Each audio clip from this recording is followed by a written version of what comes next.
Oke teman-teman sekalian, kita akan masuk ke live Bang Zuma sebentar, sekitar 1 jam untuk menyaksikan Bang Zuma berdebat. Tema yang akan diangkat oleh Bang Zuma itu menceritakan tentang bagaimana sistemasi Kristen berpikir terhadap penyaliban. Saat kita melihat penyaliban ini didasari daripada Yudas menyerahkan Yesus, dan juga didasari oleh rapat orang Yahudi yang membenci Yesus, yang merencanakan pembunuhan. Sekarang pelaku kejahatan, perancang pembunuhan, akankah bisa disebut pahlawan? Sehingga setiap manusia ini berhasil ditebus dosa oleh siapa? Oleh mereka yang merencanakan pembunuhan. Belum lagi ikut campur tangan iblis yang merasuki Yudas, yang Yudas yang diklaim sebagai pengkhianat, ini menjadi sosok pahlawan juga. Karena di dalam keagamaan mereka, tanpa adanya oknum dan perencanaan ini, apakah bakal terjadi penyaliban? Oke, kemarin saya ada berdebat dengan mereka.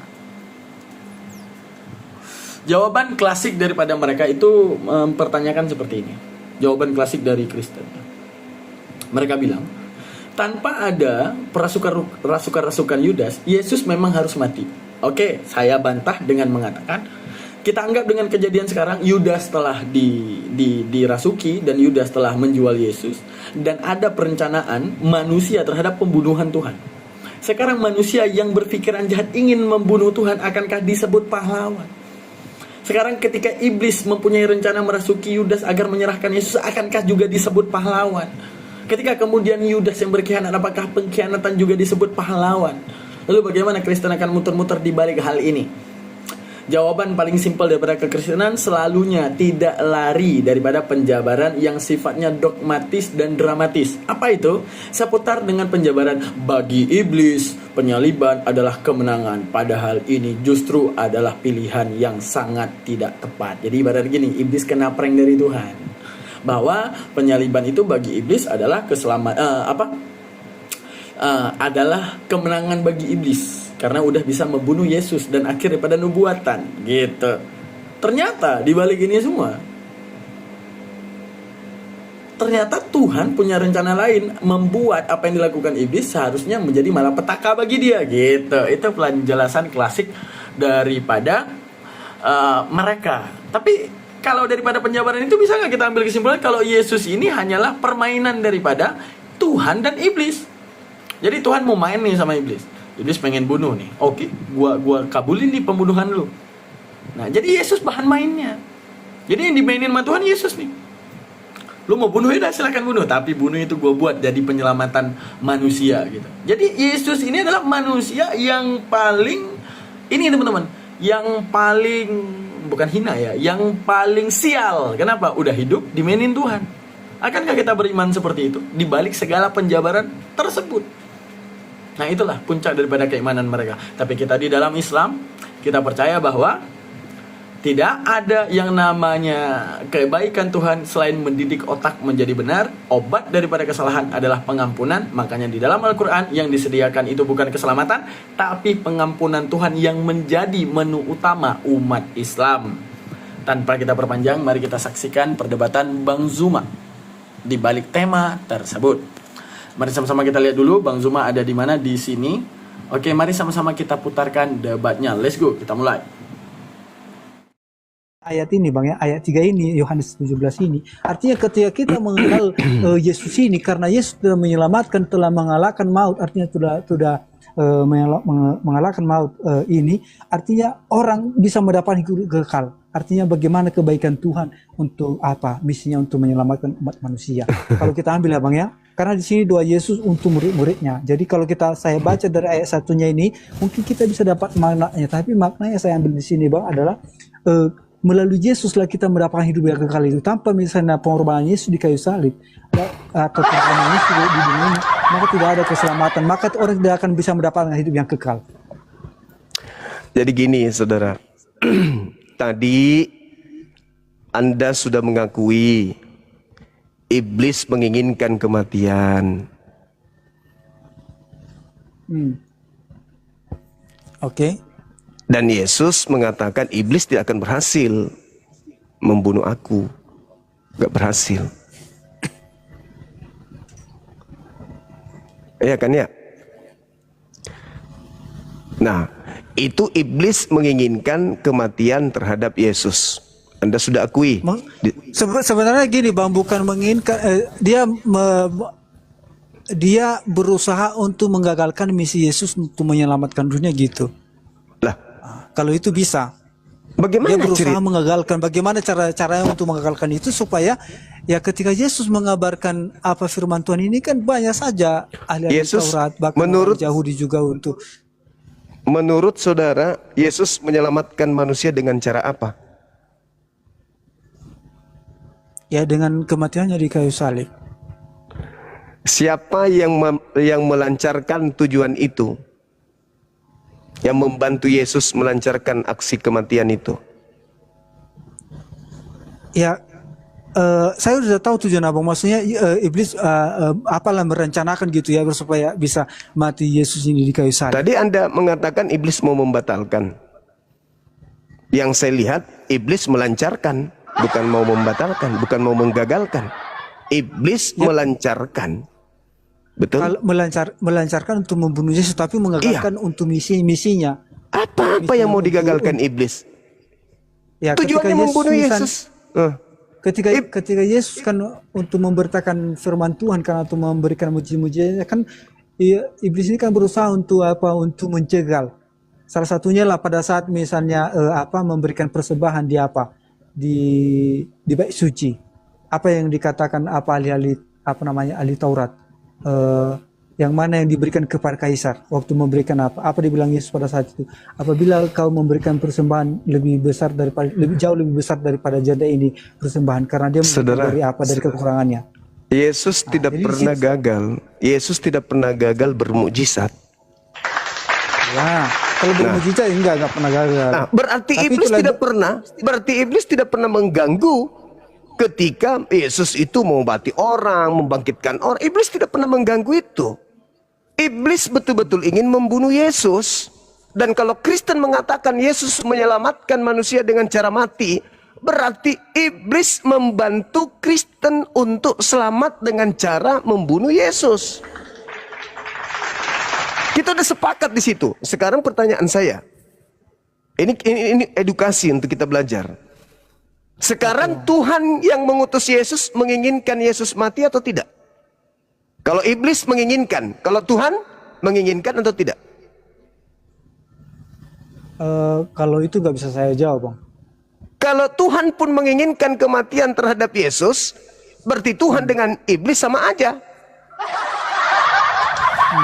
Keluaran 23 nomor 7 nomor 8, di situ Tuhan berkata, jangan kau membunuh orang yang benar, jangan kau membunuh orang yang tidak bersalah.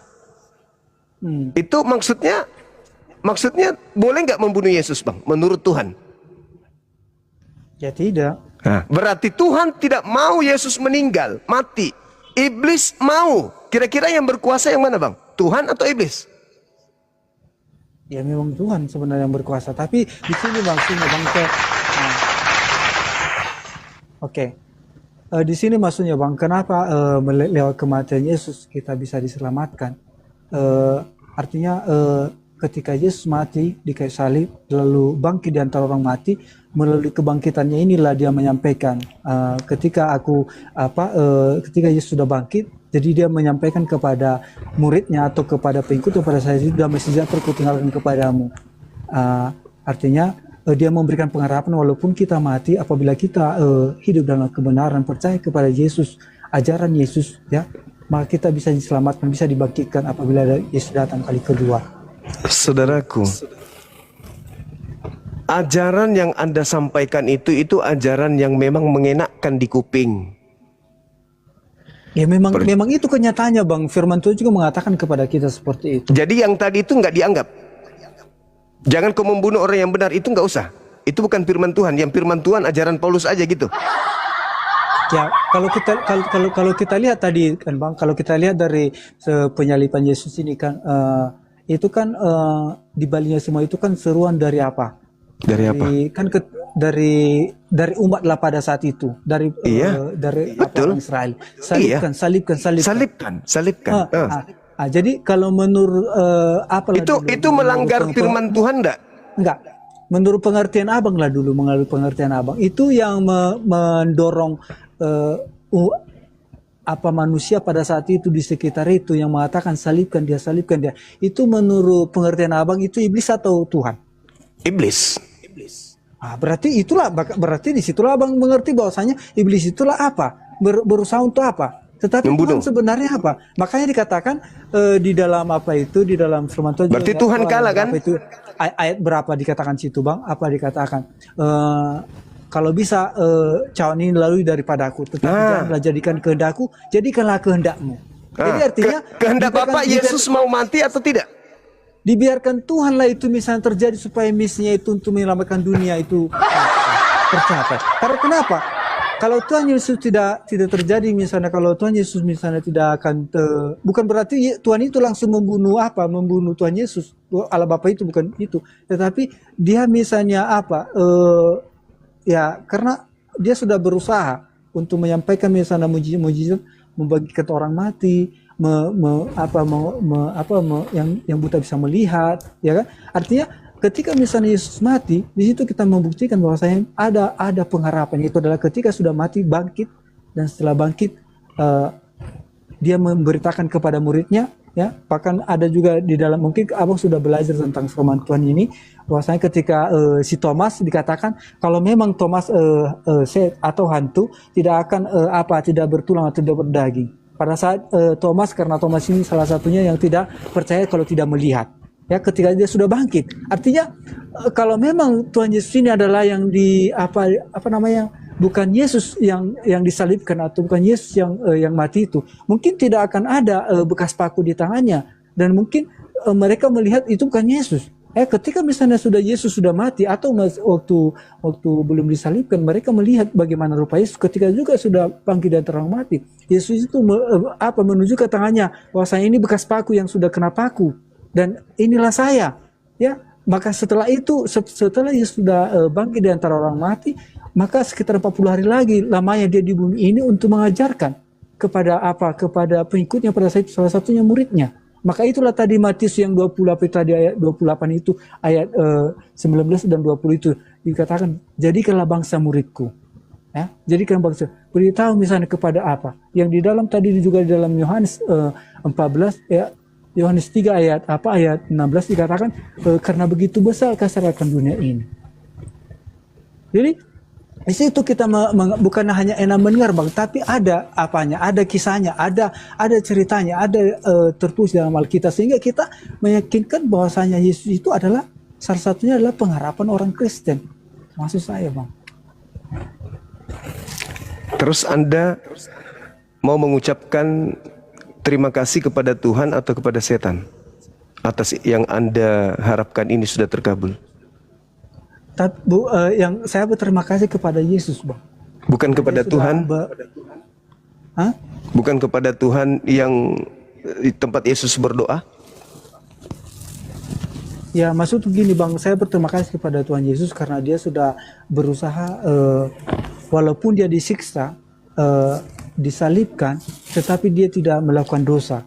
Artinya visi misinya untuk menyelamatkan dunia sudah berhasil di kayu salib. Sudah berhasil berarti antara orang mati. Berarti iblis berhasil ya?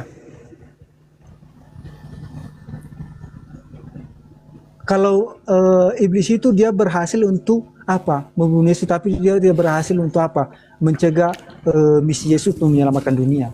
Loh, mana yang betul? Iblis punya pekerjaan berhasil menyelamatkan dunia.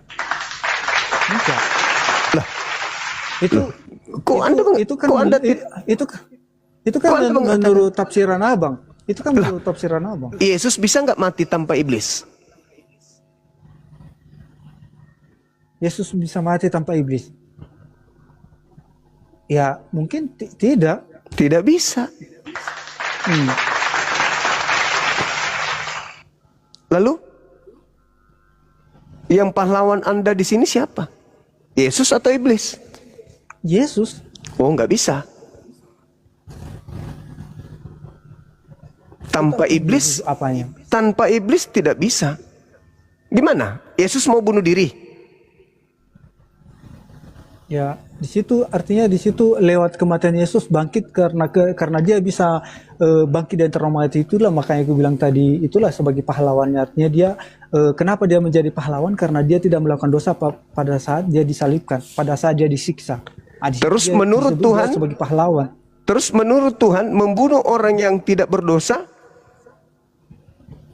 itu baik atau jahat?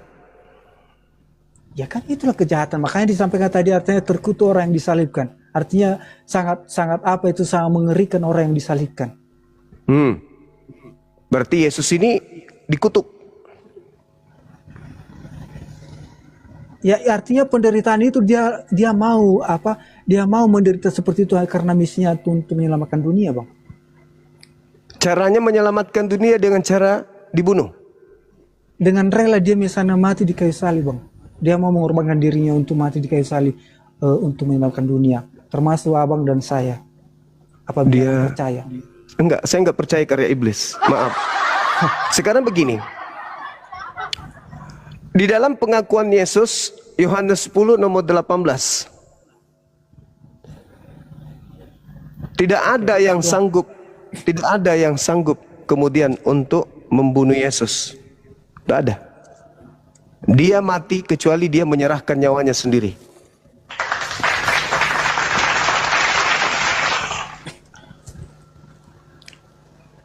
Apa tadi Yohanes 10 tadi, Bang? Iya, nomor 18. Nomor 18, judul besarnya, Bang, Gembala yang Baik.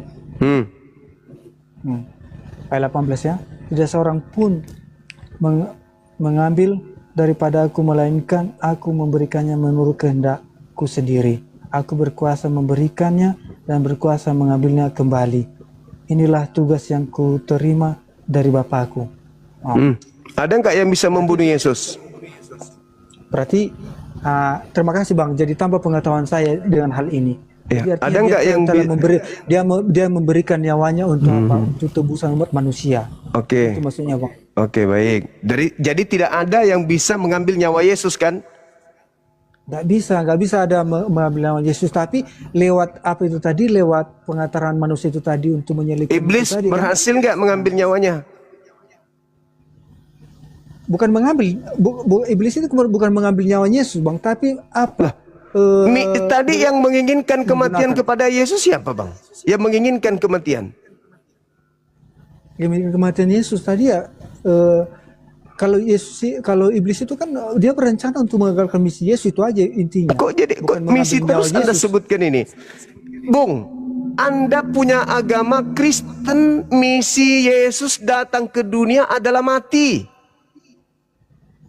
Itu konsep di agama Anda. Dia turun ke bumi untuk mati. Nah, iblisnya ini mencegat Yesus untuk mati atau memerintahkan orang-orang membunuh Yesus? Mana yang betul, Bang? Kalau saya ambil di sini dari kalimat ini tadi, Bang, ya, di dalam ayat apa ini tadi, gembala yang baik. Artinya kalau kita lihat misalnya gembala yang baik itu bagaimana supaya menyelamatkan apanya gitu, ternanya atau domba-dombanya, dia berusaha menyelamatkan. Karena pernah juga mungkin abang pernah dengarkan juga disampaikan bahwasanya 99 dombanya dalam kandang, tapi satu yang hilang, dia akan berusaha mencarinya itu. Artinya karena saya sampaikan tadi dalam karena begitu besar kasih Allah. Artinya walaupun misalnya tidak berharga di mata manusia, tapi berharga kita di hadapan Tuhan. Ya, sekali lagi saya ulang, Bang. Yesus turun ke bumi itu untuk mati kan?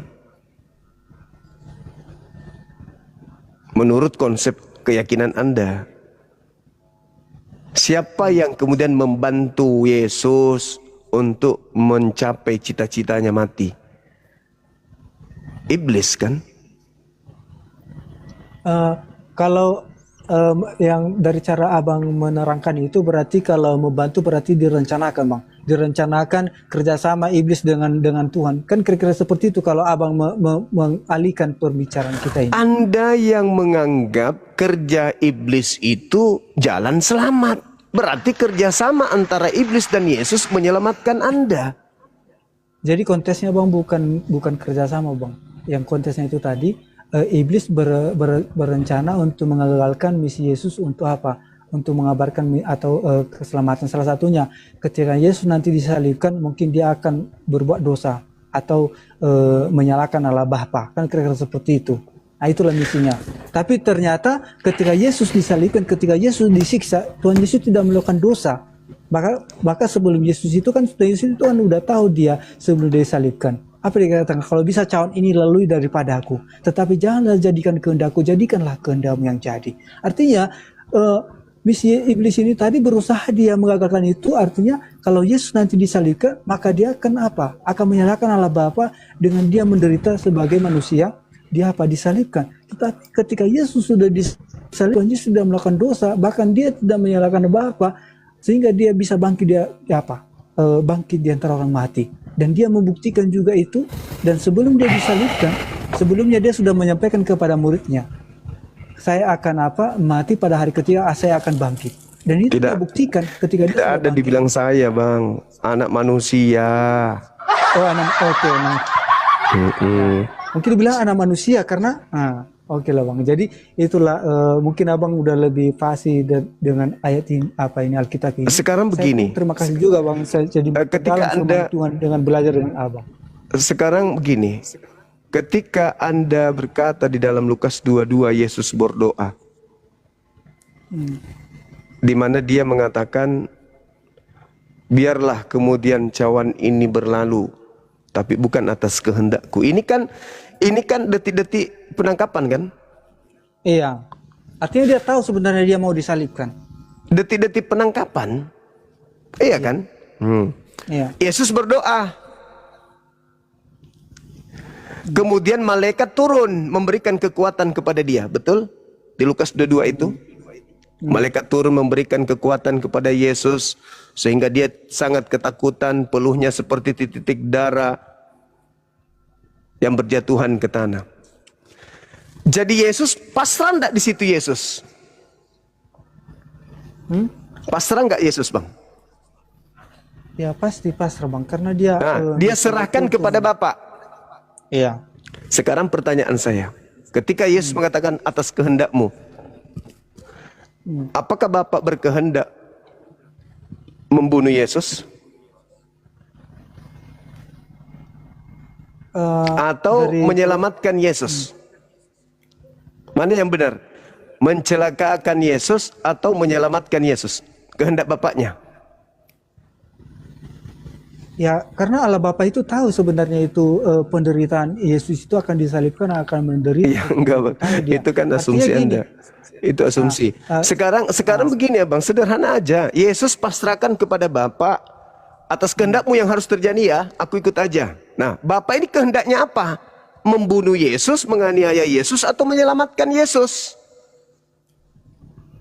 Ya kan karena udah tahu tadi kita itu kan, Bang, di dalam sebenarnya dari jawaban yang Abang pertanyakan itu kepada saya itu, yaitu tertulis dalam Yohanes apa itu tadi, Bang, Yohanes 3 ayat 16 itu tidak ada hubungannya dengan pembunuhan di situ, Abang. Tidak ada. Termasuk di situ, Bang. Kenapa saya bisa? Astagfirullahaladzim, ya Allah ya Karim. Kok jadinya ke sana?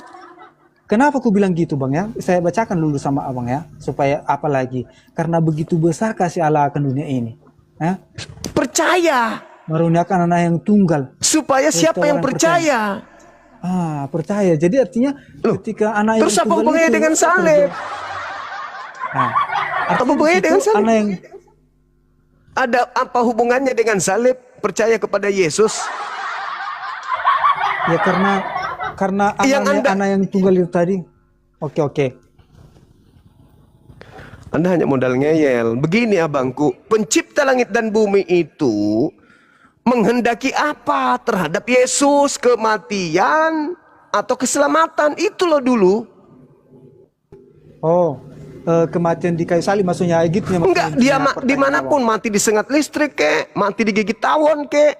Tuhan ini menginginkan Yesus itu mati atau menginginkan Yesus selamat. Tuhan yang saya bilang. Kalau iblis kan tadi udah final. Iblis mau Yesus mati. Kalau Bapak gimana? Mau nggak Yesus mati? Ya, kan udah saya bilang tadi Bang, Yesus itu tahu dia akan apa? Akan disalibkan. Bukan Maka Yesusnya. menyerahkan kepada Allah Bapa. Bapaknya Yang jadi mau, kehendakku, bapaknya mau nggak Yesus itu mati, atau bapaknya tidak mau Yesus mati? Kalau bapak tidak mau Yesus mati, maka bapak maha kuasa untuk menyelamatkan Yesus dengan cara apapun yang dia mau. Itu dulu, bapak ini mau nggak Yesus ini mati? Kalau iblis mau, nah bapak mau nggak? Ya Pak, yang kehendak Bapak itu tadi yang sempat yang Abang bacakan di mana tadi yang Abang apa itu tadi yang Keluaran Abang bilang itu adalah 23, nomor 7, Bukan. nomor 8. bukan Bang, tadi ada yang Abang bilang tadi bahwasanya kehendakku sendiri menyerahkan apa yang dibilang Yesus. Kan ada tadi yang apa Abang singgung itu. Sebenarnya Yohanes itu 10 jawabannya kan? Yohanes 10 nomor 18 10 kan? Tidak ada yang bisa mengambil kecuali aku menyerahkannya sendiri. Kan itu begitu. berarti itulah jawabannya dari pertanyaan Abang sebenarnya. Loh, Bapak yang kumaksud kehendakmu. Iya. Maksud daripada Yohanes 10 itu ketika dia berulang kali ingin pencobaan pembunuhan, kalian tidak berhasil. Tidak akan berhasil. Itu maksudnya. Berarti jawabannya sebenarnya Bang, sebenarnya Allah Bapa itu telah memberikan gitu, memberikan nyawanya itu. Bapak ini mau Yesus ini mati atau selamat? Ya jawabannya sebenarnya tadi pas yang Abang apa tadi itu yang 10 itu tidak seorang pun mengambil daripadaku melainkan aku memberikannya menurut Itu Yesus, Bang. Artinya ya itu karena Yesus itu berkaitan dengan Allah Bapa.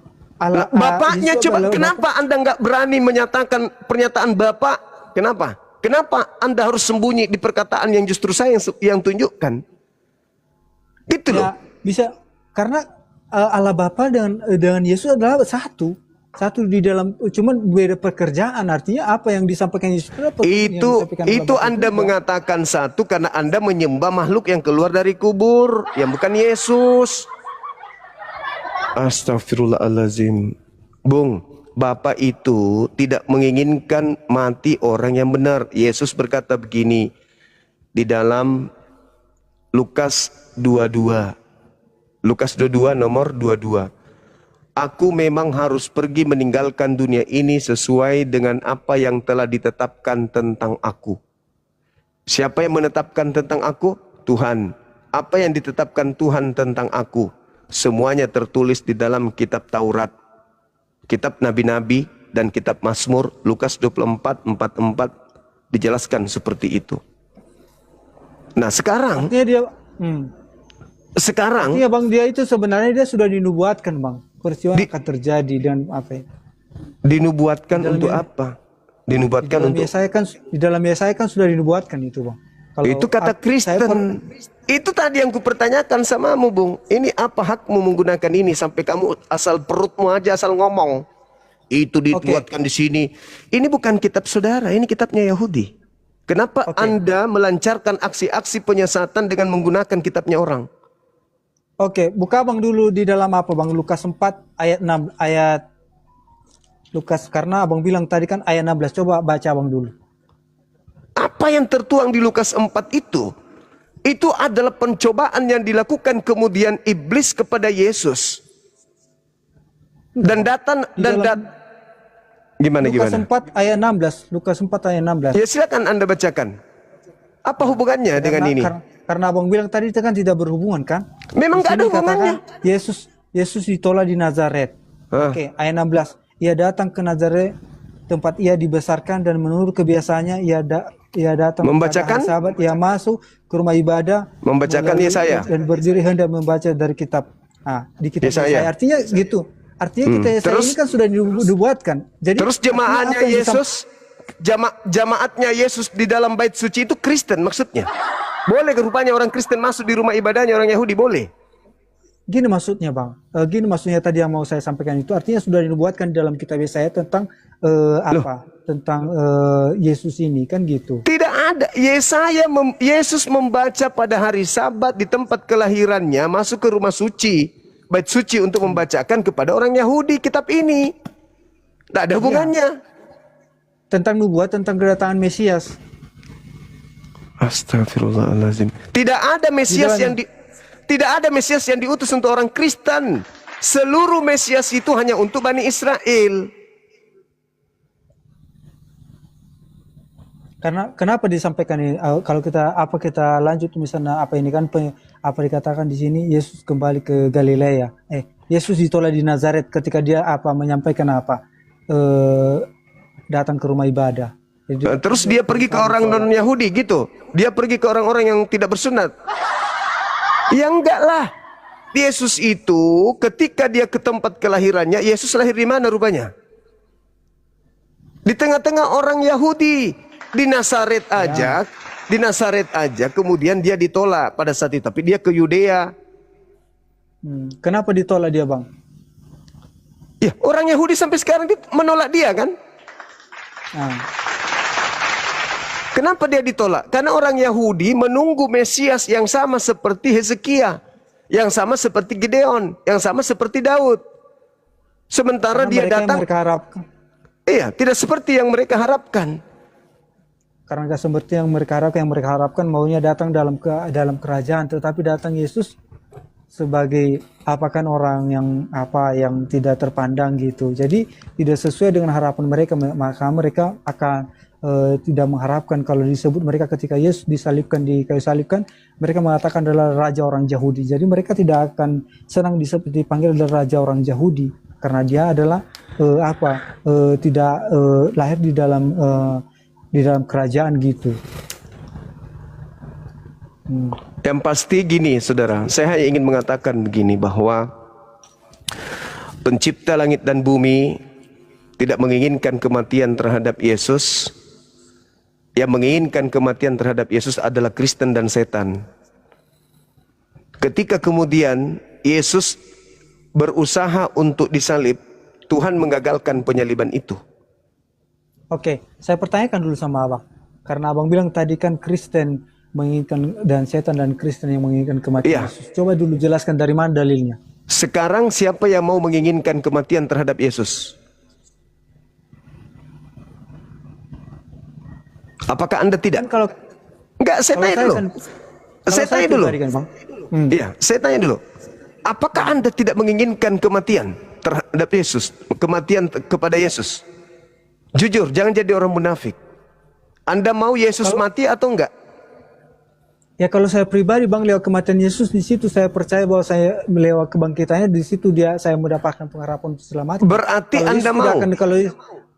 Berarti Anda mau Yesus mati? Ya bukan itu kontesnya Bang. Kok bukan konteksnya? Gimana ceritanya Anda selamat kalau Yesus tidak mati? Bukan karena misalnya karena udah mati Yesus artinya kita bersyukur dia mati, bukan. Tapi karena Yesus mati, bangkit di antara orang mati, itu yang sebuah misalnya sebagai kemenangan bagi saya pribadi gitu loh.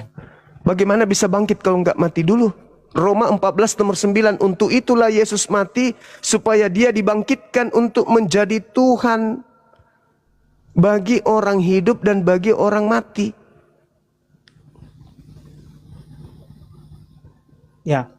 Oke, pernah juga kami pelajarin itu kemarin sama Ustaz Yusuf ya. Artinya Tuhan atas orang mati dan hidup. Artinya kepada orang mati pun adalah untuk Tuhan. Artinya orang hidup untuk Tuhan. Artinya yang Tuhan itu bukan hanya berlaku kepada Tuhan itu bukan hanya dia berfungsi kepada orang yang hidup, tapi kepada orang yang mati juga adalah Tuhan atas berkuasa atas itu.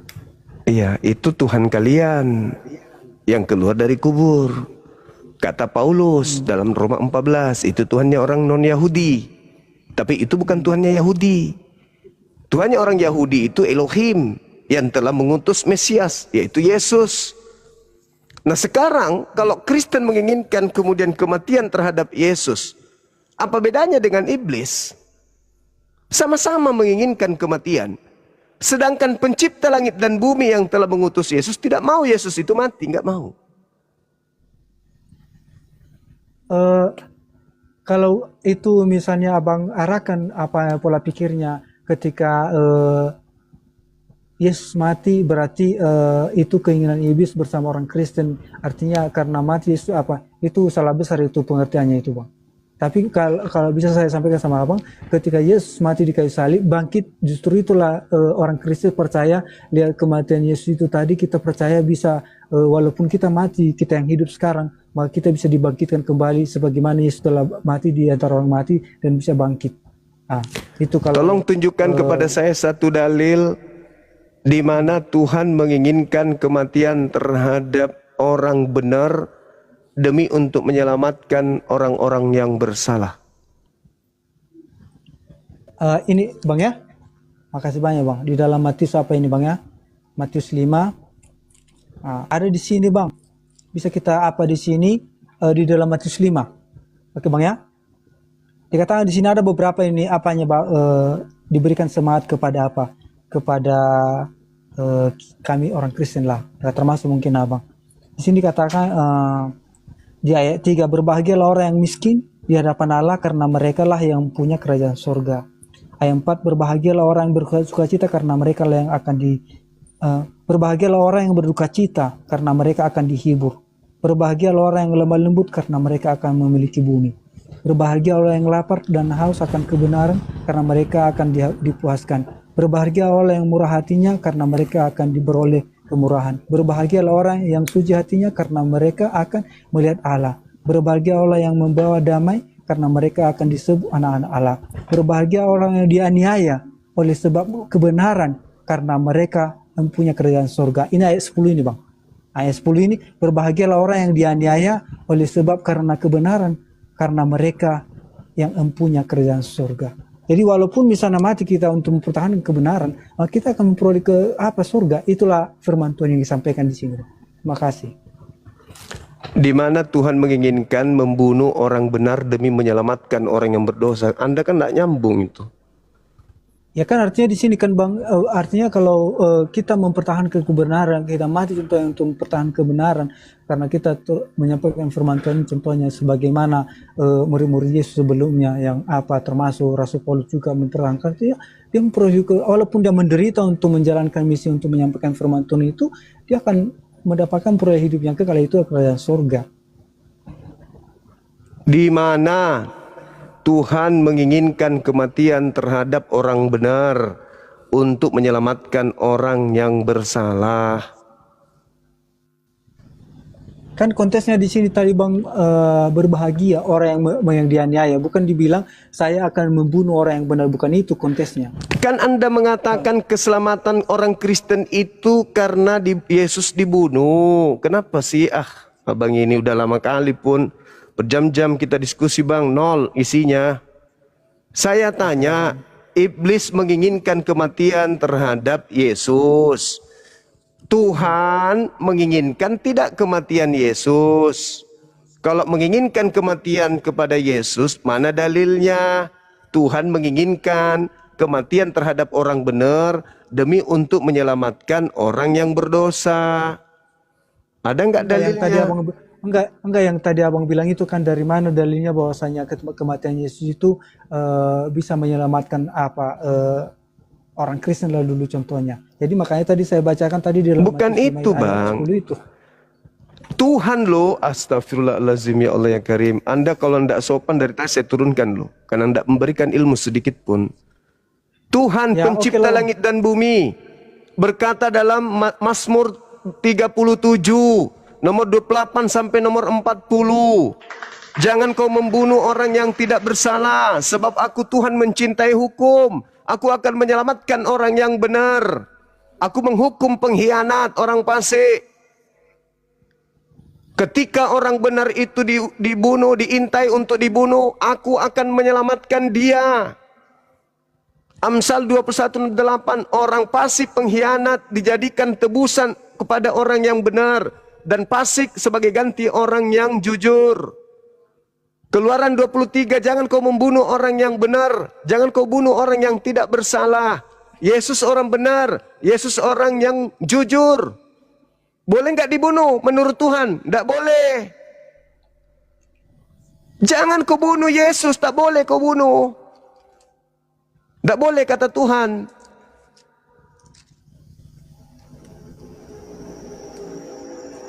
Nah ketika Yesus ini orang benar dibunuh, Apakah menyelamatkan? Tidak.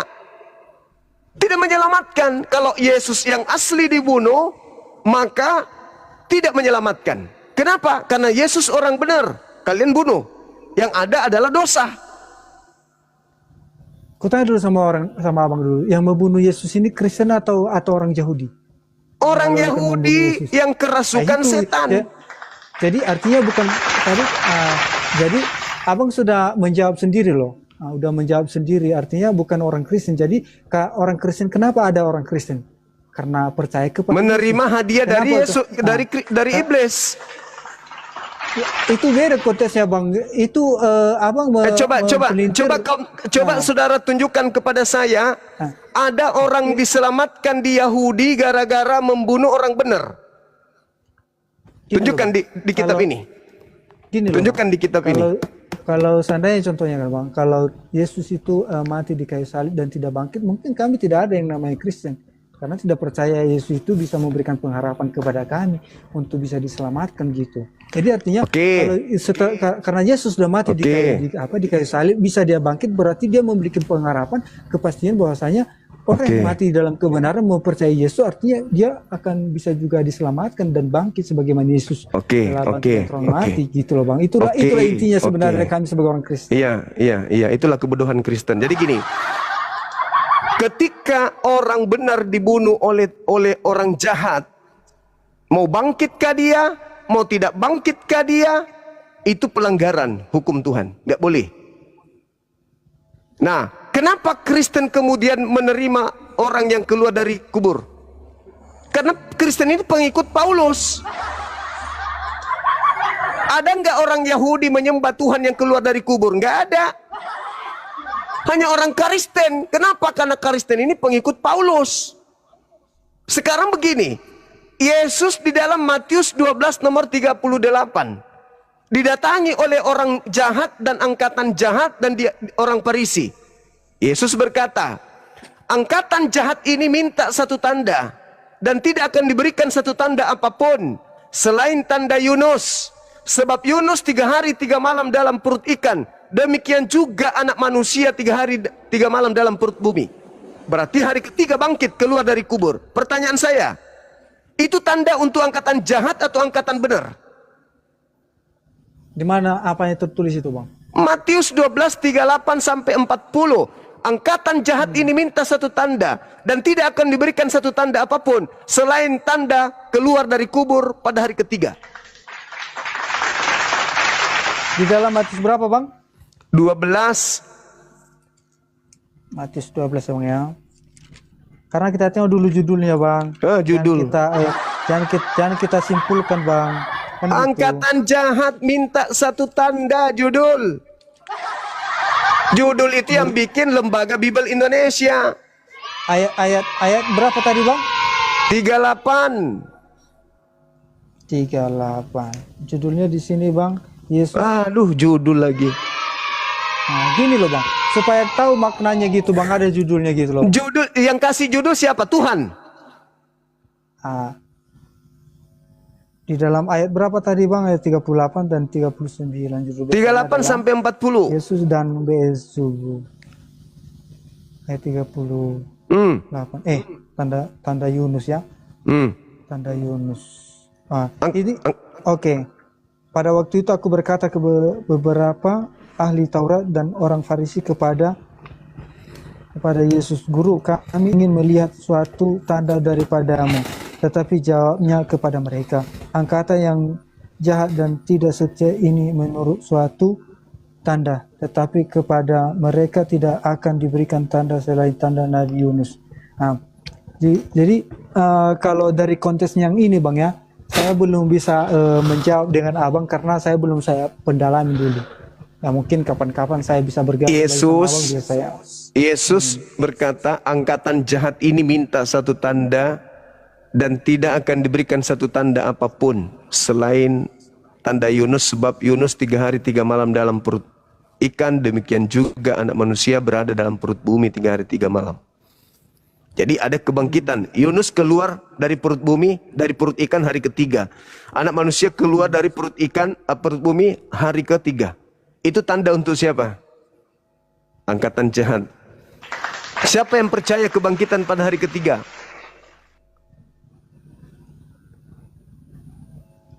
Oh, ini tentang Yunus ya Bang ya. Ayat 40, sebab seperti Yunus tinggal di dalam perut ikan 3 hari 3 malam, demikian juga anak manusia akan tinggal di dalam rahim bumi 3 hari 3 malam. Pada waktu penghakiman, orang-orang Niniwe akan bangkit bersama-sama angkatan itu dan menghukum juga, sebab orang-orang Niniwe itu bertobat setelah mendengar pemberitaan Yunus, dan sesungguhnya yang ada di sini lebih daripada Yunus. Pada waktu penghakiman berasal dari selatan itu akan bangkit bersama angkatan ini, dan ia akan menghukumnya juga, sebab ratu itu datang dari ujung bumi untuk mendengar hikmah Salomo, yang sesungguhnya yang ada di sini lebih daripada Salomo. Jadi di sini nggak ada dibilang di sini apa Bang. Di sini yang diambil di sini maknanya, kalau saya ambil ibaratnya dengan datangnya 3 hari 3 malam Yunus di perut ikan, ketika dia berusaha mengelak untuk tidak datang ke untuk memberitakan firman Tuhan, ya pada saat itu dia orang Niniwe itu bertobat gitu.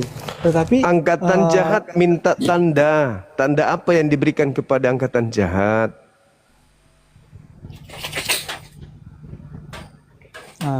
Itu jadi di sini dikatakan ketika datang Yesus tadi dikatakan di perut bumi, dia maksudnya dikubur, artinya setelah itu bangkit dan terang mati, artinya lebih daripada si Yunus ini. Apanya kuasanya gitu yang dimaksud di sini kalau saya maknanya Bang. Memang Anda cocok di gereja Bangku. Memang cocok menjadi alat Yesus Kristus untuk menyesatkan banyak orang. Anda terlalu kuat memegang doktrin dan dogma di mana Yesus sudah jelas-jelas mengatakan angkatan jahat minta suatu tanda apapun kecuali tanda Yunus. Angkatan jahat diberi tanda. Oke teman-teman sekalian, berhubung udah tengah malam, inilah bebalnya otak. Padahal kita mereka sendiri loh yang bilang, tanda angkatan jahat apa Tuhan, sehingga kami dapat membedakan benar dan salah. Tidak akan kuberikan satu tanda pun kepada mereka selain tandanya Yunus. Itu kita mereka. 3 hari Yunus dalam perut ikan, begitu juga anak manusia 3 hari dalam perut bumi. Itulah tanda angkatan jahat. Tanda-tanda orang yang akan beriman kepada sesuatu di balik angkatan jahat yang memfatwakan hal tersebut. Kita melihat kesaksian daripada Paulus, ataupun kita lebih menghormati Tuan Paulus, bahwa dia mengatakan bahwa dia bertemu anak manusia yang bangkit 3 hari dari kubur. Bukankah itulah tanda Yunus? Bukankah itu yang telah difatwakan? Itu sebagai penyesat. Belum lagi kita melihat dalam KPR 21 ingat saya, ataupun KPR 31. Apa dikatakan? Bahwa kesaksian Daud, anak manusia itu telah naik ke tahta Bapa sebelah kanan. Dagingnya tidak binasa. Jadi pernyataan dagingnya tidak binasa itu sudah cukup mewakili bahwa dia tidak pernah mati sekalipun. Lalu dia dalam hasil perdebatan ini kita tak dapati ilmu. Karena terlanjur otaknya itu terborgol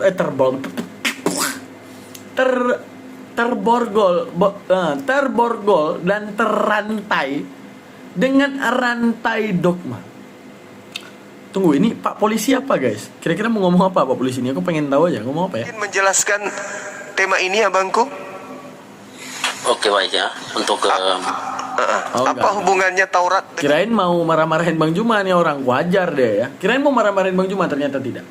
Oke teman-teman sekalian, itulah yang kita telah coba tampilkan. Bukan mencari permusuhan apa gimana, memicu otak mereka untuk berpikir. Kenapa mereka ini tidak mau percaya firman? Nggak usah percaya Bang Juma deh. Buka kitab terus teliti. Karena dari tadi kita melihat pembelaan daripada yang dia lakukan. Justru pembelaan itu tanpa dalil. Sedangkan dalil itu telah membunuh dia, tapi dia nggak sadar, teman-teman. Itulah daripada perdebatan ini. Tidak lain kita dapatkan adalah seorang manusia yang diberikan keistimewaan untuk sadar akan fungsi akal. Tapi dia mengabaikan maksud daripada akal di balik kesadaran, fungsi akal untuk membedakan benar dan salah. Ketika disuguhkan dalil, dia lawan dalil. Tapi di mulutnya mengatakan ini Bible, kitab suci. Seakan-akan mengatakan ini dalil yang harus kupegang. Lalu ketika dalil membungkam mulutnya sendiri, tapi dia tidak mau mengatakan itu yang membungkamnya. Lalu dia beriman kepada dusta dan hawa nafsu yang dia inginkan. Makanya Al-Quran selalu mengatakan mereka tidak lain adalah orang-orang yang hanya saja mengikuti hawa nafsunya sebagai kebenaran yang mereka anggap benar. Padahal sebenarnya itu bukan sebuah kebenaran. Oke teman-teman, terima kasih banyak untuk malam ini. Jangan lupa subscribe, like, dan komen. Jangan lupa titipkan komentar. Terima kasih banyak. Setelah kita mengambil kesimpulan, semoga menjadi penambahan kuat iman terhadap kalian semua. Oke, tanpa kita perpanjang, kita tutup dengan subhanakallah wa bihamdika asyhadu an la ilaha illa anta astaghfiruka wa atubu ilaik. Bye teman-teman. Assalamualaikum warahmatullahi wabarakatuh.